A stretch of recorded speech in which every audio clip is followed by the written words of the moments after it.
Wrestling fans, I'm Dan Mirade. And this is the man of the hour, Leo Rush. It's all over BostonWrestling.com and our social media.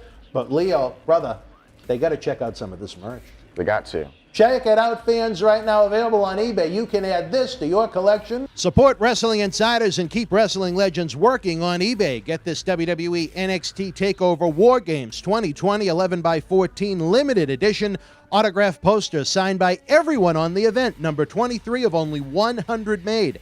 Includes signatures from the Undisputed Era: Johnny Gargano, Damian Priest, Tommaso Ciampa, Timothy Thatcher, Io Shirai, Tony Storm, Rhea Ripley, Dexter, Loomis, and more. Comes with authentication hologram on the back of the poster. Also comes with mystery autographed 8x10 and an on-air shout-out from WWE Hall of Famer Mr. USA Tony Atlas on Wrestling Insiders at your house. Get it now. Boston Wrestling Sports and the MWF explodes into a new year of unknown with professional wrestling content galore, and we need you to join our family. Every Tuesday night at 10 p.m. after we review the previous night's Monday Night Raw, it's Wrestling Insiders at your house with the unpredictable WWE Hall of Famer, Mr. USA Tony Atlas. Wednesday nights after WWE NXT and AEW at 10 p.m., you never know who's going to show up on Wrestling Insiders Special Edition.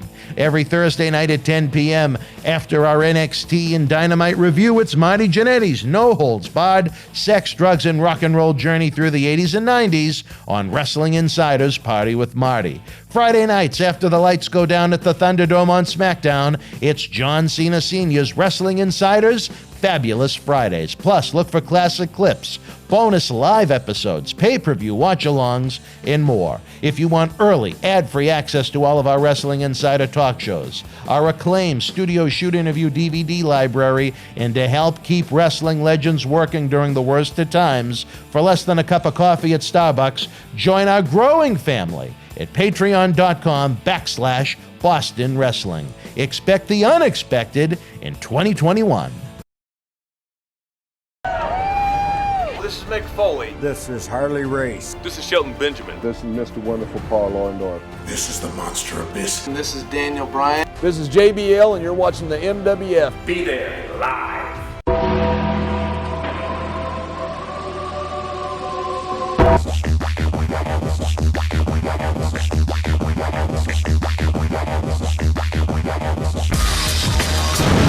Wrestling fans around the corner, around the world, welcome to yet another special installment of Wrestling Insiders Current Events. I'm Dan Mirade, along with my partner in crime, MWF associate since 2008, Mr. David Carter, as we get ready to break down two big shows. It has been a day of interesting news since my little eyelids popped open.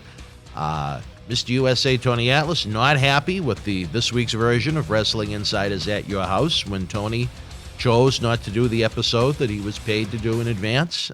He had some, dictated a Facebook message that was posted, and there were a lot of errors and mistakes in it. And for the Patreons out there, they know I had quite a tense response this afternoon.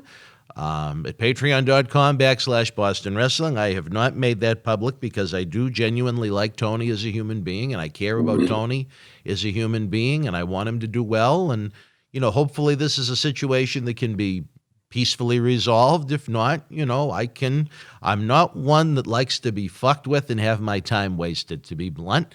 And I don't like having fictitious stories posted about me online.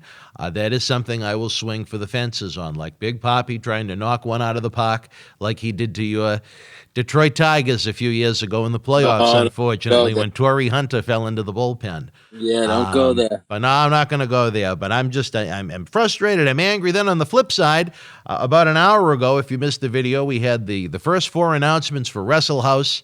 I'm really excited about it. We're going to have a variety of guests from so many different eras. You have modern-day WWE with JTG of Crime Time joining us. He was part of the teammate of Shad Gaspard, who passed away just a little under a year ago. That is going to make for some great content, some great interviews, along with a live episode, an cyber autograph signing. We're going to have Dutch Mantel, a.k.a. Zeb Coulter, joining us at the house. You know him. He's a lot of fun as well. He's got some great stories. He broke into the business, I believe, in the early 70s. So you're talking about decades of experience. Yet another superstar that's going to be joining us as part of our Wednesday night rotation of guests. And again, we'll be doing a live show and a cyber signing with him. Everybody's favorite Uncle Al is going to be with us down there at Wrestle House, Quincy Rustani's best friend. Even though there's only an age difference of about 4 months, he still calls him Uncle Al. Al is one of my favorites of all time that we've ever worked with, going back to 2006 when he was in charge of WWE Developmental and then later Impact Wrestling Talent Relations. So it'll be great to have Al with us down in Florida. You guys will have a blast when we do that live episode. And the Hall of Famer Jerry Briscoe is back with us. Again, a man that's been in the industry since the 60s. He's even got some time on old Zeb. He's going to be with us down at the Wrestle House, doing autographs, the live episode, and again, taping several episodes of Wrestling Insiders. And that's just 4. That's just the tip of the iceberg, kid. It's almost like you with your Tinder dates trying to line them up. Oh, Jesus. Here we go. Well, maybe JTG knows some women down there. He's around your age. You may luck out. I don't know. We'll have to. That remains to be seen, folks. Again. A lot of unknown here today. Today has been a day of days, so to speak. We ask you, we implore you, we beg of you to tune in at the top of the hour, 10 p.m., as we get ready to party with Marty. Very interesting episode as Marty continues his look at WWF 1989. He talks about Sherry Martel being paired with the heel Macho Man Randy Savage on top. Jake the Snake Roberts' meltdown at Sherry's funeral. Barry Windham leaving the NWA for the WWF to become the Widowmaker, rugged Ronnie Garvin becoming a referee, and much more. Again, that's at 10 p.m.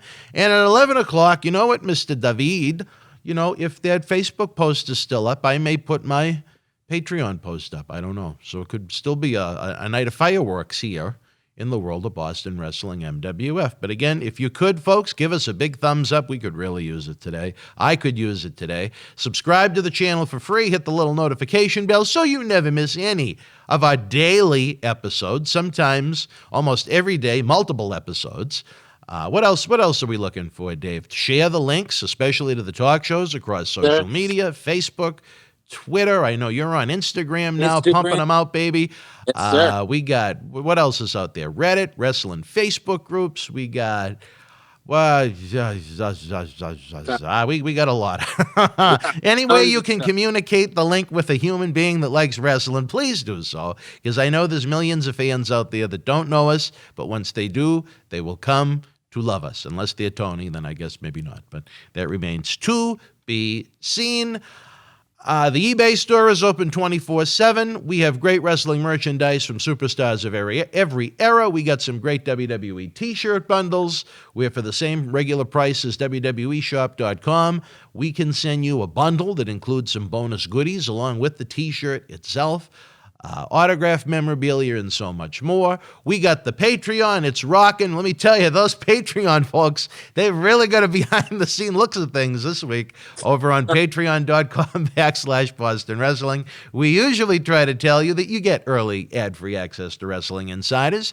You get access to our world-renowned studio shoot interview DVD library that's been seen by millions online and millions on the Howard Stern Show. You get those Patreon exclusives, like in April, the fans that are going to get the Marty Jannetty Super Tape Watch-Along. They're going to get Iron Sheik Studio Shoot Interview DVD 3.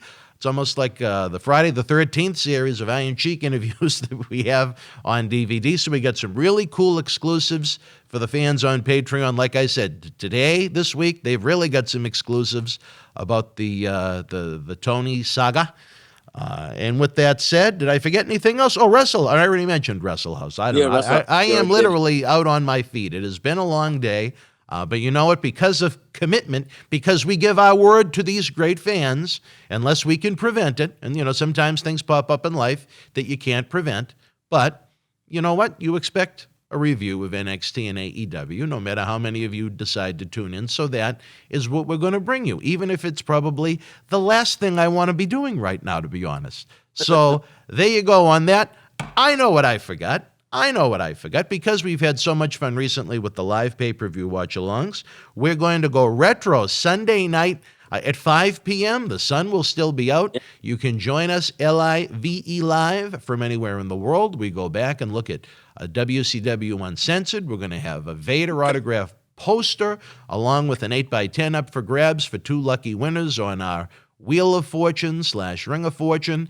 And then on Easter Sunday, after you've had a little chocolate, we're going to have a WrestleMania 1 watch along. Dave and I already did that. We go back to the event that started it all, March 31st, 1985, at the world's most famous arena, Madison Square Garden, just 6 days before WrestleMania 37, when we will be in the Sunshine State itself. And with that said, Dave, we've done a lot of, I've done a lot of talking. You've laughed, listened, and I think even burped once. But which one are we going to kick off with first from the March 24th, 2021 edition?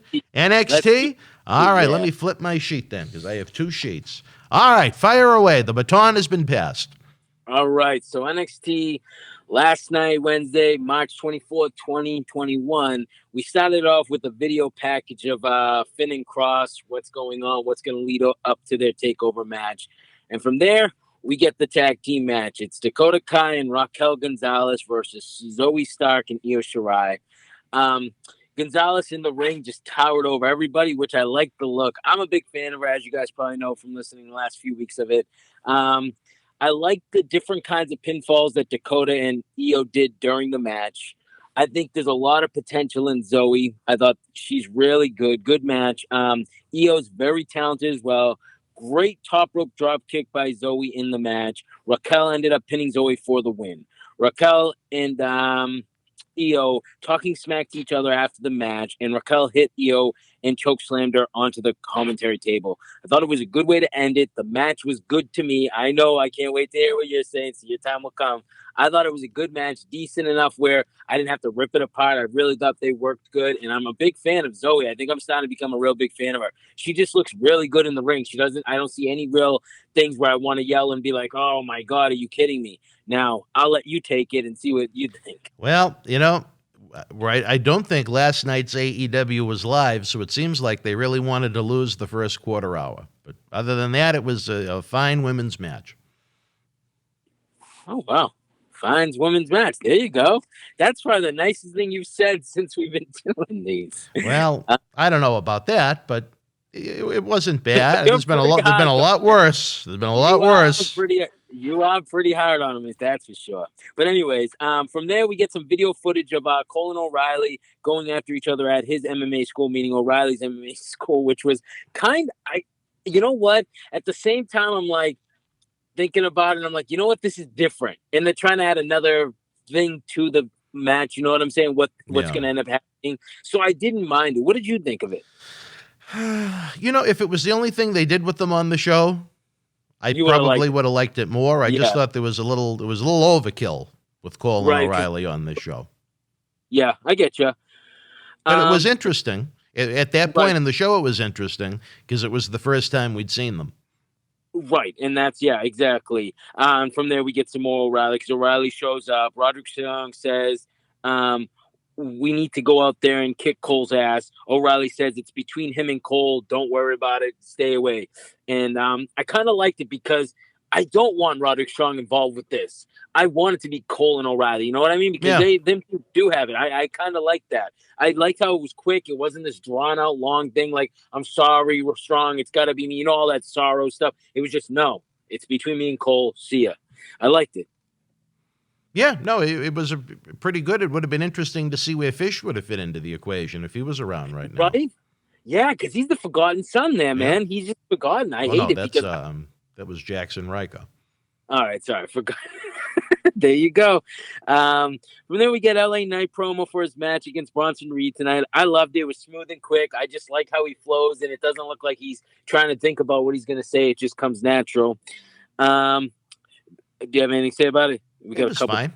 Yeah, we got another promo, Jordan Devlin promo. Going to be one of the greatest matches in history between him and Santos Escobar. But tonight he's going to prove to Kazita that he's going to be able to beat him as well. So, I mean, you know what? Another way to get him on the TV because he's going to be having a match. I didn't mind it. It's quick. I like these quick little promos because they're not like you want to turn the channel. You know what I mean? They're quick. They get to the point, and that's it. You don't want to overpromise, though. That's the only thing I don't like about it. You know what? That's a good point. I didn't think of it like that. That is true, because if it isn't, I know what you mean. From there, we get the match. Bronson Reed versus LA Knight, which I thought they were going to do a takeover just because they've been building something there, but I guess they just don't want to prolong it any longer. Or we will get it in some other version or something. But I don't know because, well, we'll find out later. He'll be in a match, next week. But anyways, Bronson Reed versus LA Knight. Bronson Reed has the early advantage in the match. LA Knight then gets the upper hand by doing some moves, starts beating on him a little bit. I liked how I never knew how athletic LA Knight or Eli Drake, whatever you want to call him. You see him jump from the ring all the way to the top rope. Yeah, very agile. I've never seen him do that before. That was unbelievable to me. It ended up costing him because he threw him off. Lots of action in the match. Bronson Reed ends getting the big splash from the top rope and pins LA Knight, which I was shocked. See, this is what I like though, because I was shocked by that. I don't like LA Knight losing. I don't think he needs to lose there. I think you need to build him up, but I was shocked about it. So the shock value was there because I never thought in a million years that Bronson Reed would beat him. I thought they were going to try to build LA Knight going into the gauntlet match next week, but I don't know. Yeah, I was really surprised he lost too. I don't think he should be losing so quick, right? Unless they have plans for him, maybe to win the North American Championship and then have a built-in challenger. But I thought that was a little odd, even though they seem to like Bronson Reed an awful lot too. You know, I think right now both are at the point where they shouldn't be doing too many jobs. Right. And that's why they either stay away from each other or just have one big payoff match. But you know what this scares me of is because I don't know if you remember when EC3 first came in, he got put in that big match for the North American title. Remember the ladder match and everything? Yeah, the takeover. Everything from down there, he just went down the hill. You know what I'm saying? And I just hope that's not what's going to happen in LA Knight. He's going to be in this gauntlet match, end up losing, and then it's just going to be downhill, and then they're not going to have a spot for him. That's the one that scares me about that. But from there, we get told at TakeOver Night 1, it's going to be MSK versus Grizzly Young versus Legado del Fantasma, which should be an awesome match. I mean, you got three great teams right there. We've all seen them work. I think it's going to be a really good match. What do you think of the triple threat tag team match? I really don't like multiple matches. Yeah. But I think you have three really good teams in that one, so it should make for an exciting match. Maybe if we're all relaxed down there in Tampa, maybe we'll do a watch along. Who knows? Oh, there we go. That's a good idea. I don't mind that. From there, we get a match. We get Karrion Kross versus Oney Lorcan. Kross was dominating Lorcan at the beginning, but then Oney got some offenses, which I was shocked. I thought, honestly, it was going to be kind of like a squash because Kross is who he is, you know what I mean? And they're building to a championship match. But no, Oney held his own in the match for a lot. Basically, I think Oney looked like he could hold his own. You know what I'm saying? Like he looked like he could hold his own. I really like that they built him up some. I didn't mind it at all. Kross ended up getting the win by pinfall, but I was very happy with Oney the way they showed him that he could work. You know, he just wasn't a squash opponent for him, and that he actually means something on the NXT roster.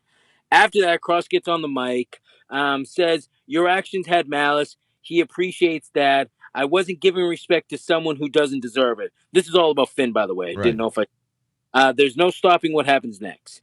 Finn comes out, looks at Oney laying on the ground, which was so funny because it was like a 5-minute promo, and Oney's still on the ground selling his head. I just thought that was kind of funny.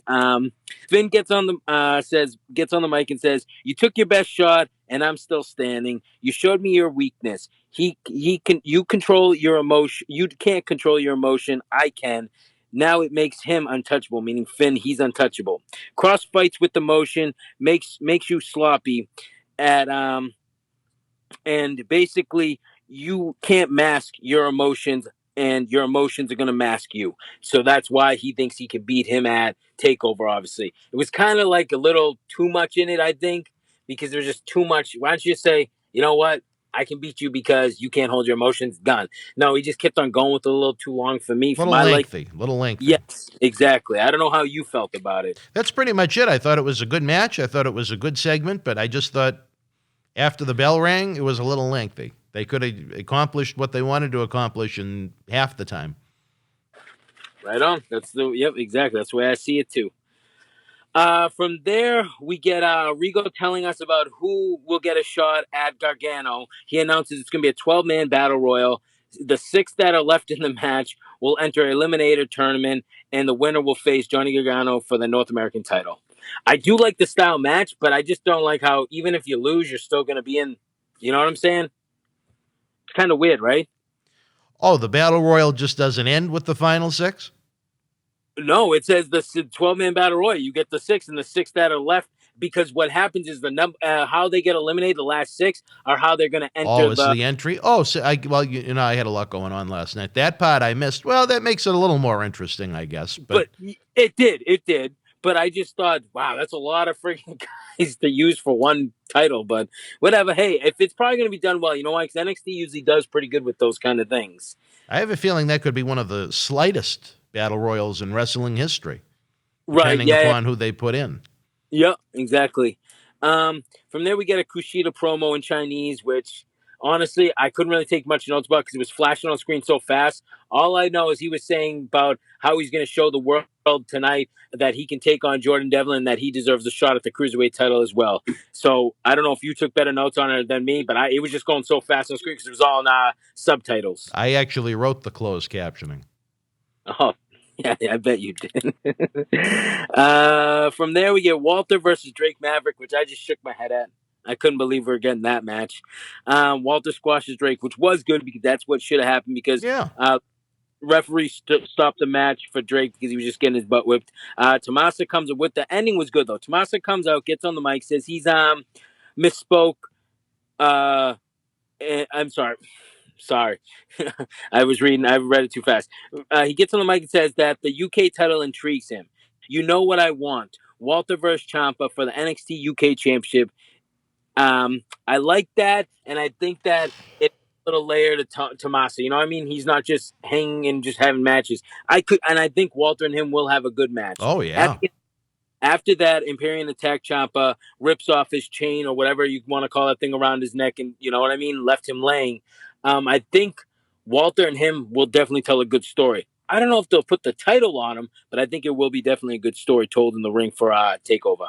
I think that'll be a really good match. That's one that I really want to see. Absolutely. I like obviously Tommaso I have the background with, but Walter is a unique entity in the world of pro wrestling right now. I think there's great potential for that match to be must-see TV. Absolutely. From there, we get Pete Dunne promo on a video. He's announcing he's going to be in the Battle Royal next week as well, and going to be fighting Gargano for the North American title. Anything? Not especially, no. Okay, I didn't think so. Then I hope he's one of the ones that advances. How about that? Yeah, exactly. There you go. Nice. I like it. Short and sweet. From there, we're Robert Stone's backstage with Aaliyah and Mercedes, trying to get her to be Aaliyah's partner because her other partner is injured, so she can't be in the match. So Robert Stone hands her an envelope and says, "Here you go. Will you take the match?" And she opens it up and says, "This is only half. I want the other half when the match is over." And they're like, "Oh my God, yeah, all right, sounds good." And he screams, "That's going to be all my money, though." So it is what it is. I don't know. I guess it leads up to the match, but what did you think of it? You're probably better on describing it than me. Not much. This certainly was not one of the better parts of the show. He thinks he's got a little big money mad in him. I don't know. There you go. Another promo, there was a lot of promos, one after the other, which I didn't like. That was one thing I didn't like about NXT last night. Lots of promos. Gargano storms into Regal's office, very upset about the match that has to happen for his North American title. Says he deserves better than that. And Regal basically says, "I don't care what you think. The match is already set, and that's what's going to happen." Nobody cares. Yeah. I thought about that when he said that. I kind of like that. What did you think of that? What I did right is I don't like this Gargano chasing, like being scared or no, I don't deserve this. Like the Gargano that I loved was the first version we got of him. 2 years ago, think of where he was on the NXT totem pole with the great series of matches he was having with Adam Cole on takeovers and so on, WrestleMania weekend, and now look at what it is now. It's a joke, and it's not very funny. Not at all. From there, we get the NXT Women's Tag Team Title match. Aaliyah and Mercedes Martinez versus Shotzi and Ember Moon. I thought Robert Stone was kind of funny in the match, but I still think, like we both said, I don't think he should be doing what he's doing. He should just go back as Robbie or something like that, because that was actually, he could work, he could wrestle. This Robert Stone brand is a little too much. Aaliyah and Martinez were dominating early in the match. Ember was very good in the match as well. It was a quick match, though. We know why you like Ember Moon. Yes, sir. It was a quick match. Shotzi and Ember retained the titles. Not much to say about it. Then it is what it was. I guess it was a defense title. I don't know. I'll let you take that one. There wasn't much to write home about on this one. At least it wasn't too long. There you go. Strong backstage with Cameron Grimes. Grimes telling him it doesn't end like this.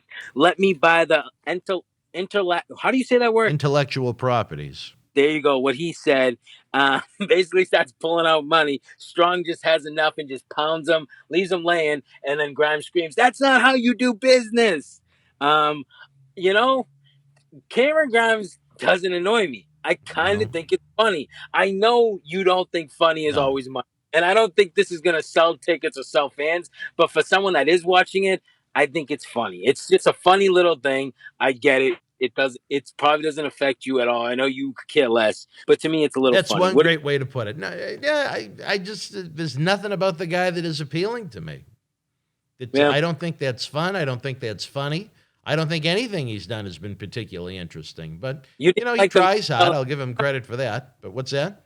You didn't like the $1 Million Man stuff either, right? No, not at all. Not with him. I figured so. From there, we get Indy and Candice confronting Ember and Shotzi. They want a shot at the titles as well. I think this is like going to be a common. No, that'll be a big one. I know. Anything? Well, it's pretty much guaranteed to suck, but other than that, it'll be a big one for him. Oh, Jesus Christ. I love it. Then we get the match of the night, which was the main event for matches wise, which was Jordan Devlin versus Kushida. Great match. Kushida had that moonsault that he did outside the ring onto Devlin was unbelievable. Yeah. He got so high on that. Oh, it was great. Smooth match. I enjoyed it a lot. At the end, Legado del Fantasma pulled Devlin out of the ring during the match. Devlin gets back in and basically gets hit from Kushida, gets rolled up. Kushida ends up winning by pinfall. Shawn Michaels' music hits at the end of the match. He comes out, and this is what we were talking about. You were right. He puts a ladder in the ring and just walks away. And we know what we're going to get with that because they're both cruiserweight champions, supposedly. I love it. I love the whole entire thing from the match to the ending segment. I love it. And I'm so happy you were right about this because we've been talking about this for a few weeks now. You've been calling it. I just sensed it. I don't know. My spidey senses went off. No, it was an excellent match. You know, you don't want every match to be that good because then you're almost spoiled. But Devlin and Kushida was excellent. It was great to see Shawn Michaels out there, give some credibility to the dual belt ladder match that we're going to see on one of the nights at TakeOver. Absolutely, man. I'm so mad that we can't be there live watching it. That's how mad I am about it. Just because I think this match is going to steal the show for sure. We'll be there in spirit. That's right. Well, we will be in Tampa at least, right? We'll be in the same state, so it could be worse. Okay. From there, we get Kyle O'Reilly, Adam Cole, and Regal all sitting at a table. I think it was on the top of the ramp. I'm guessing where it was. So dark, you really couldn't tell. Regal says he doesn't want them to embarrass the company anymore. A lot of people have worked to bring the NXT brand to what it was. He's come up with a solution for it. A contract for O'Reilly and Cole to face each other at TakeOver. NXT isn't responsible for anything that happens in this match, he says. Cole says he's had a revelation. He didn't need Undisputed Era. It was Kyle who made him realize it. Mad that he made friends with Finn Balor. Cole says he is the greatest NXT champion. I thought it was a great promo. It was believable. I thought he meant well. He got loud when he needed to. I thought his promo power was great. O'Reilly even did a hell of a job too. I thought O'Reilly says Adam Cole's same asshole he's always been. He wants the Undisputed Era back, which I was shocked. He actually wants to get back with the Undisputed Era though, which kind of made it a little weird. Yeah. Right? Adam Cole is so cold, he says. They don't let them touch. Well, after that, they don't let them touch. They try to go after each other, and they throw the table. They try to go at each other, but they don't let them touch. And I'm hoping they keep it like that. What? 2 more? Is it 1 more NXT or 2 Just more? 1 more? Yeah, 1 more NXT. And that'd be great. Sometimes it's better when they don't touch. And I love it. Very much so. Very much so. Yep. I thought it was much so. It was a great way to end it. I love this segment. Sometimes those, like we'd say with contract signings, get a little crazy, but I like this one. I thought it was very good done. What did you think of it? I thought it was good. Again, I just thought there were too many good segments with them on this show. They didn't need to be 3 Undisputed Era segments. 2, I think, would have been more than suffice. Yeah, absolutely. But it's a match I'm interested to see when it takes place, so I guess they've done a good job as far as that goes. Yeah, right on. I gave it, I gave it a 7 out of 10 this week. I thought I was very happy with a lot of it. Like we said, some of the promo stuff just drew me away. Only one bad women's match. I liked the other one. So I thought it was very good. I gave it a 7 out of 10. I was close. I gave it a 6 out of 10 just because other than Devlin and Kushida, there was really nothing that blew me out of the water in the ring.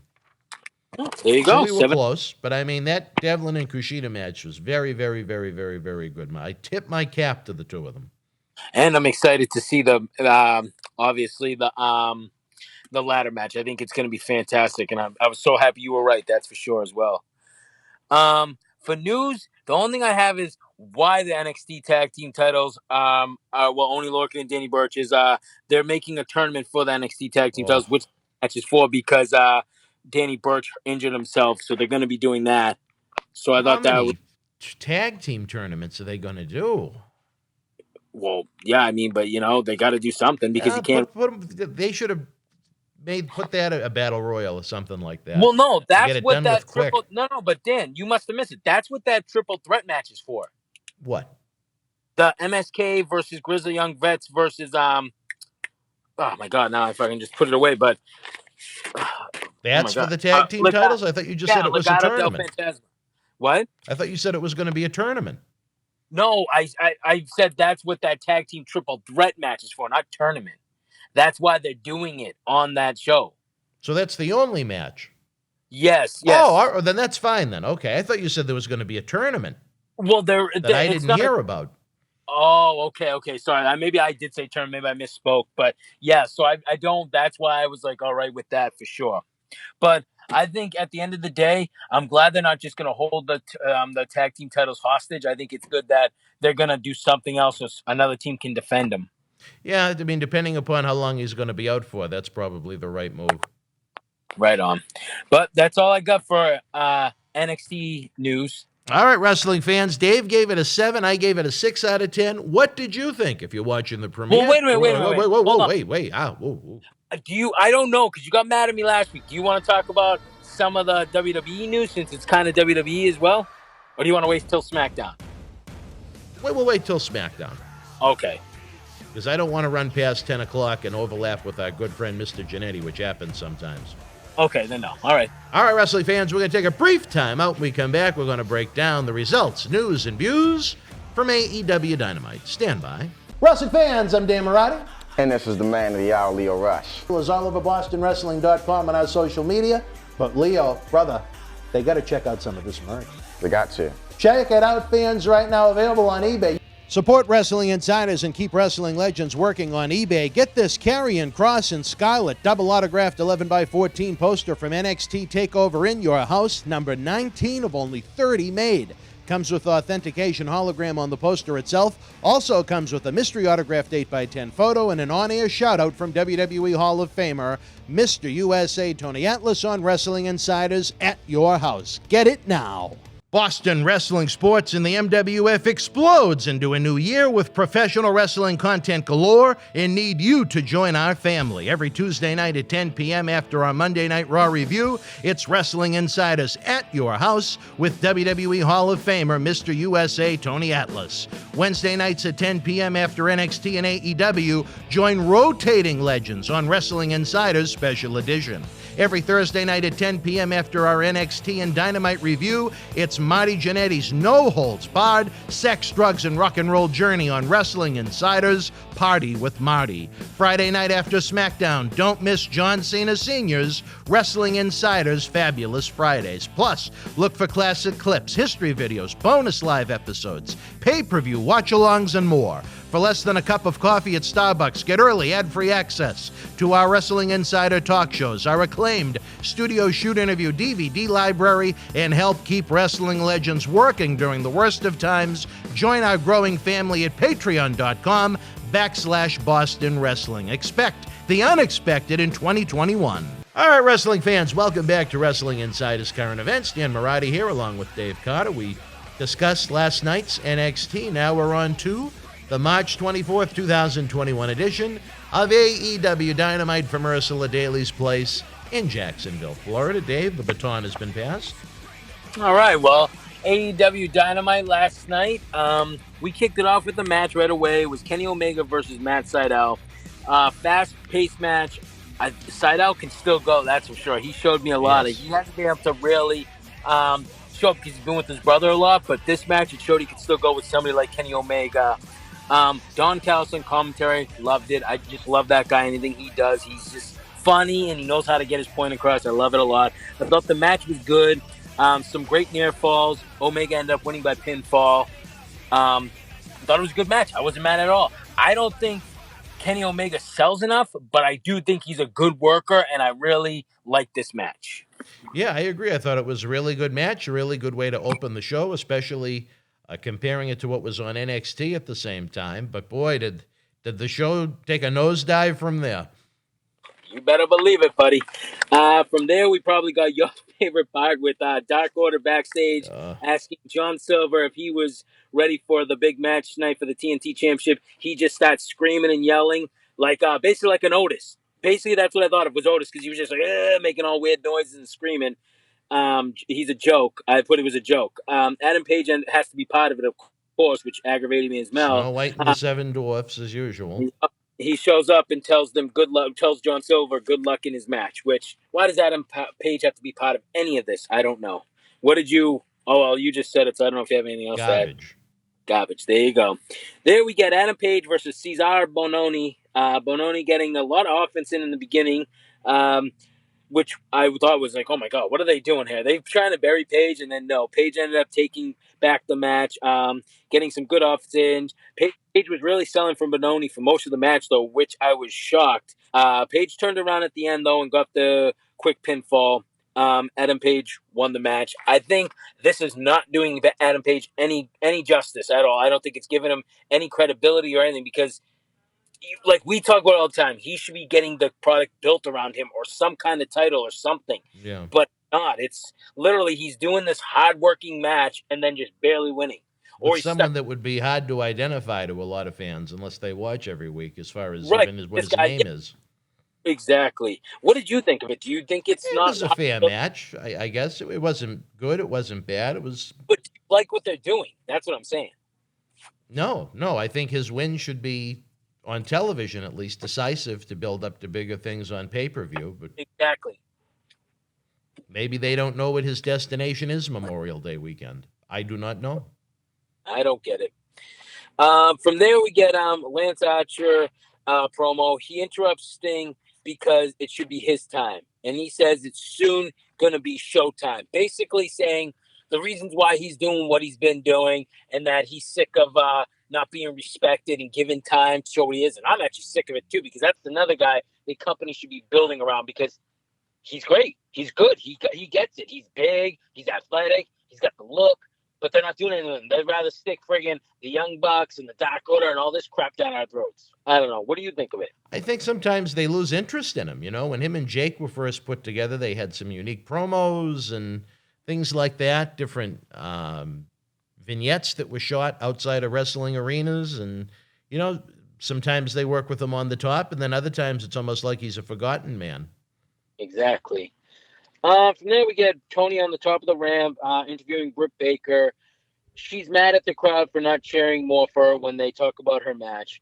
Thunder Rosa should thank her. Mad that Thunder Rosa said she put the woman on the map. She says she did it, and she starts talking shit to everybody. Like Mick Foley tweeted to her and said a great match, and she's like, Mick, I don't think so. You know, talking crap about all the legend, everything like that. Basically trying to have like a heelish promo, which makes her a badass, I guess. She put AEW on the match, she said. I don't know. I didn't really care for it.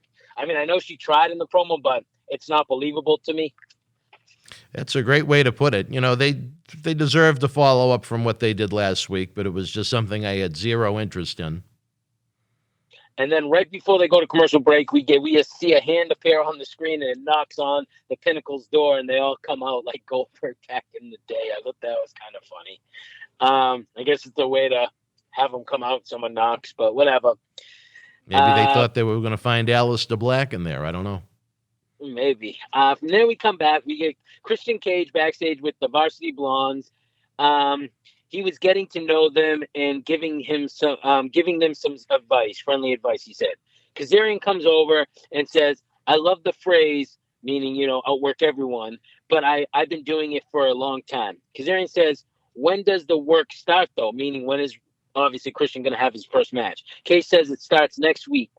Kazarian says, well, why don't you face me? And Kazarian, obviously, Christian says, you know what? I accept. So it's going to be Kazarian versus Cage next week, which I liked. It was short, sweet. I actually really liked the promo.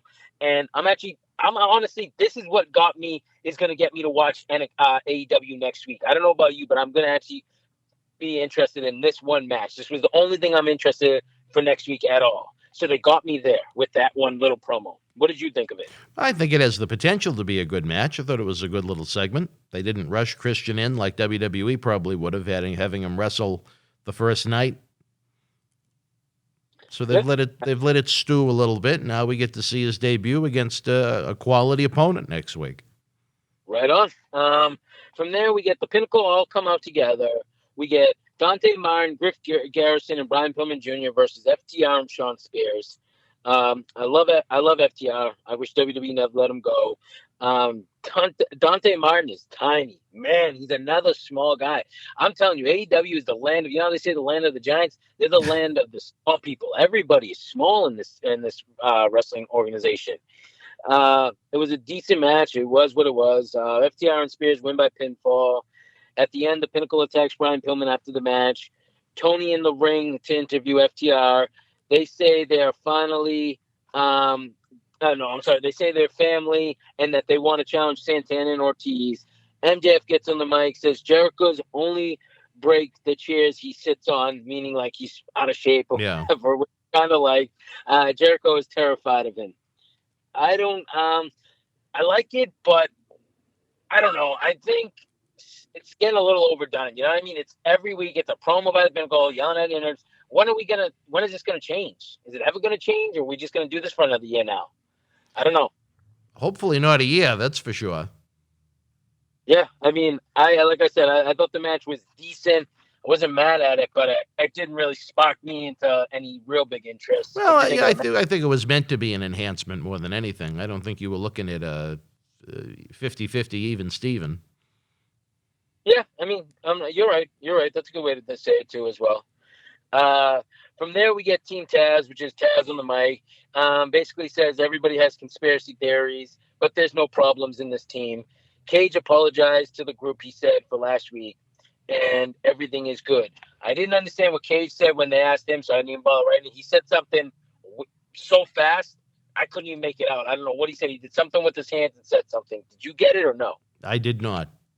Okay. I needed the closed caption for that one, but Kushida took it. And yeah, exactly. And we were talking about promo galore. AEW set us up for the same exact thing. They had a promo after a promo after promo, which just blew me away again. We gave you another faction with tension. Yeah, there you go. From here, we get your favorite wrestler in the last decade, which is our QT Marshall with Tony on the top of the ramp. Please. And you guys says he's frustrated. Cody Rhodes taught him to do work.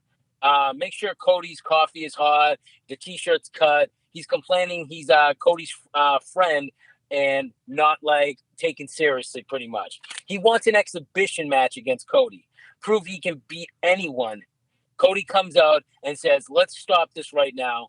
He will gladly have the exhibition match, but he tells him, I'm not going to hurt you. If I get this move on you, if I get this move on you or this move on you, he's going to make sure he doesn't do it hard or he doesn't continue it. Sorry. You're my best friend, he tells QT Marshall. I don't know. To me, they seem to have a difference of opinion, I guess. Right. It's that why does that have to be an exhibition match? Why? Is that I just just, a the thought of Arn Anderson as the referee is what really got me. Yeah, I didn't Arn mention has that a difficult time trying to get down those 2 steps into the ring. I hope there aren't going to be a lot of fast counts. Yeah, I mean, that's for sure. I just don't know. I guess it's to do something, right, to the match. Is that why they called it an exhibition match?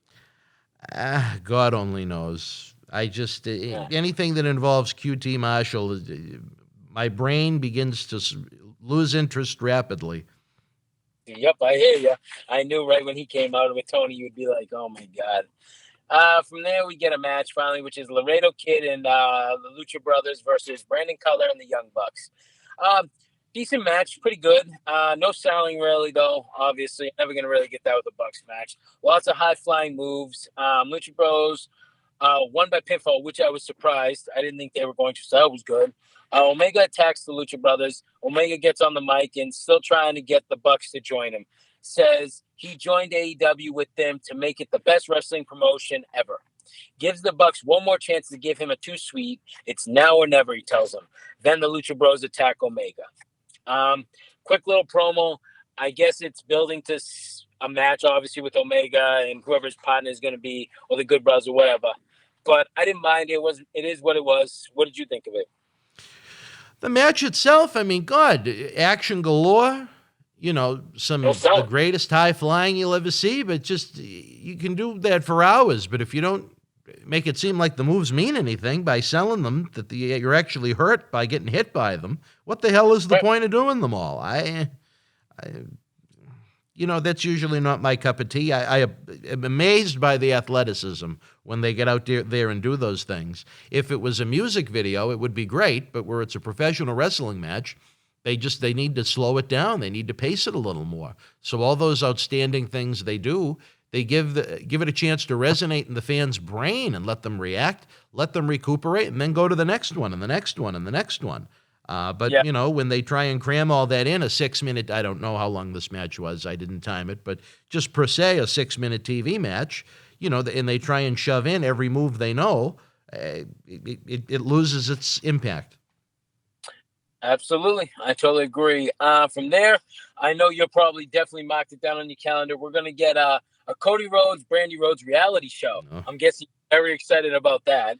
If there's one thing in life I wanted more of, it was more Brandy Rhodes. As long as it keeps her out of a wrestling ring, let them have all the reality shows they want. I know, it's crazy. It's crazy to me, but yeah. From there, we get a John Moxley Kingston promo together. Kingston's in a walking boot, basically just talking crap, talking smack again about the Good Brothers. Moxley doesn't play games, though, he says. He's sick of everything. He's sick of it all. He just wants it to end once and for all. Quick, but I don't need to see you guys together anymore on my TV screen. I'm so overdone with Kingston and yes. Together. I think it's well overdone to the point where it's seriously again. But what do you think of it? No, my thoughts on Eddie Kingston. I think he's a good promo, but even now it's overdone. To me, it's not interesting. I have little interest to see him aligned at the hip with Moxley, who I think is doing some of the best work of his career right now in AEW. It's almost like putting an anchor around his ankle and have him try to swim. I don't think it helps the cause, is trying to get him over as one of the top superstars in the company, to have him be, Eddie Kingston is one of his running buddies. Wasn't Eddie Kingston in charge of a big faction up until the landmine match? Didn't he have, who did he have? He had the Lucha Brothers. Didn't he have Blade and Bunny? Blade and Butcher. What happened to that? Remember, Blade and Butcher joined Big Money Matt Hardy. Yeah. And then the Lucha Brothers, I don't know. They took him. They never said reason why he wasn't with them. That's the thing. Is they forgot about that storyline. They never said it. And was that explosion at the pay-per-view so bad that the whole faction blew to pieces? Well, that's what I was just going to say. If the people that are listening to this live, if you see something, tell us in the comments. Let us know, because I did. One of the great factions in AEW history is no more. I know, exactly. From there, we get Nyla Rose with Vicky versus Tay Conte, which I could see Tay Conte every single day. I think she's a beautiful woman, very, very beautiful. She's a little thicker. I love it.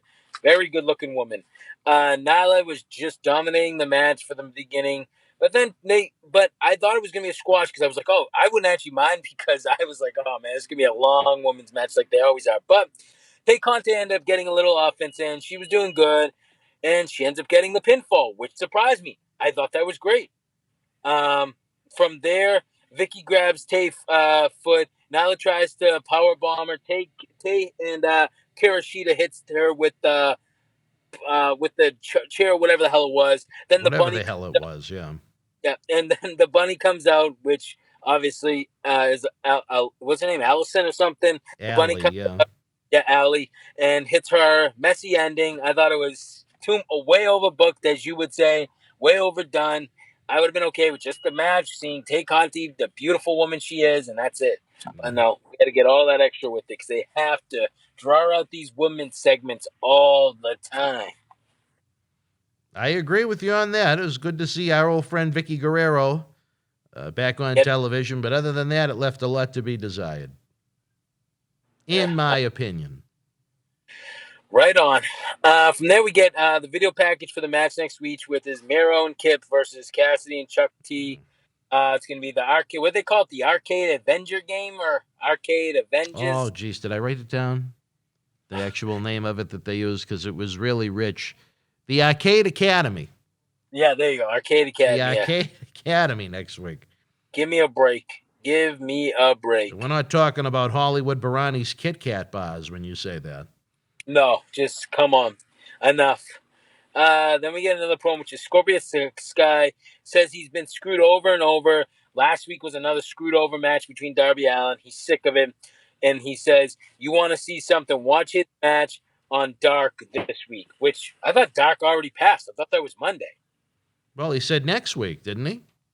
I didn't hear him say next week, but maybe that's what maybe he that meant. was what he implied then. Yeah. I'd have to ask my good, long-time, close personal friend, Howard Miller. I said, sorry, Scorpio, I'm not watching it next week because I don't watch Dark. We've got enough. Yeah, exactly. From there, we get the main event, which was the TNT title match. John Silver versus Darby Allin. Hate the commentary keeps basically saying Cody was the greatest TNT champion ever. The title's been around for 6 months. How can you say someone best ever? I like the graphic when Allin was coming out that said Darby Allin has defended the TNT title 4 times in 131 days or something like that. Yeah, that's true. Yep, you're right. They really put over the prestige of that championship in that graphic. My God. Right, and saying Cody's great. 6 months. How about a year at least? Jesus. Sting comes out to take order in the match. Just stands outside the ring, just, walking back and forth, looking like he's just whatever.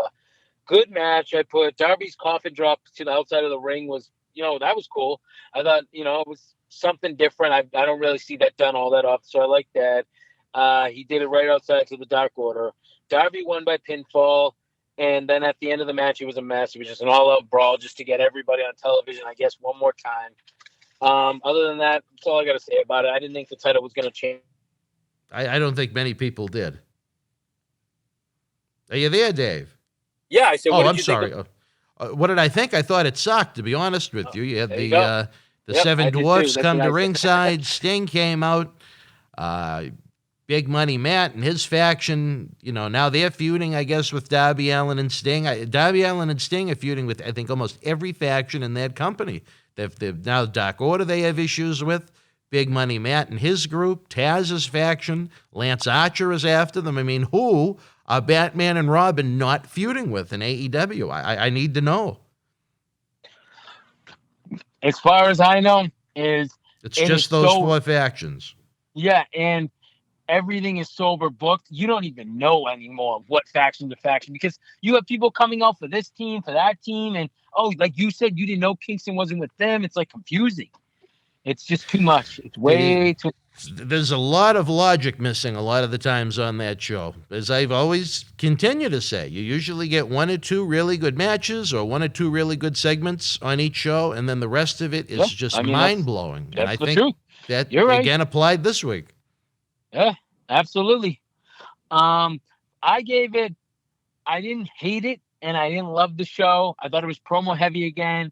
I gave it a 5 out of 10. I thought that was like I said, I thought it was middle of the road. It wasn't hateable, but it wasn't the best. Obviously, there's some things I did like I love the opening match. The ending match I hate it because I think at least if you're going to have us watch next week, you need to have a good ending to an event. And that definitely wasn't was. it. No, not at all. And I did and I am anticipating for Christian Cage's match next week. So I gave it a 5 out of 10. Well, I guess I liked it less than you. I only gave it a 4 out of 10. I thought the opening match was good, and other than that, there really was not much on this show.